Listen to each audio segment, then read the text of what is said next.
আচ্ছা, তোমাদের কাছে খুশির খবর দেওয়ার আছে। আমার বাবা হোলি ফ্যামিলিতে পরীক্ষা দিতে গেছিলাম, এবার পরীক্ষা দেওয়া হয়ে গেছে। তারপর হলো তোমার দেওয়া হয়ে গেল, তারপর আমি বাড়ি এসেছিলাম।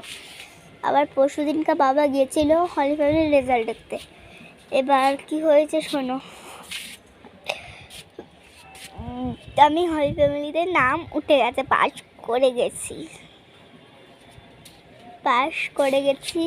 তো কাউকে এখন মিষ্টি খাওয়া হয়নি। তো আজকে বিকালবেলা তোমাদের সাথে জমিয়ে কথা বলা হবেই না, কারণ আমার পড়া আছে। আমার মা বলতে পারে হয়তো, তো আমি পড়া থেকে এসে 8টার সময়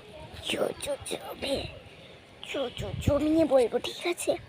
টাটা। তুমি আমি স্নান করে নিয়ে আবার কথা বলবো, টাটা। আচ্ছা বন্ধু, তোমাদের আরেকটা কথা বলবো, তোমরা কখন স্নান করো? হয়তো 12টা, কিন্তু একটা কথা আছে, 12টায় স্নান করলে 12টার গা শুকিয়ে যায়, ঠান্ডাও লেগে যায়। এই সময় স্নান করলে রোদটা বেশি বাড়ে, তাই জন্যই বলতে যাচ্ছিলাম এটা। বন্ধুরা,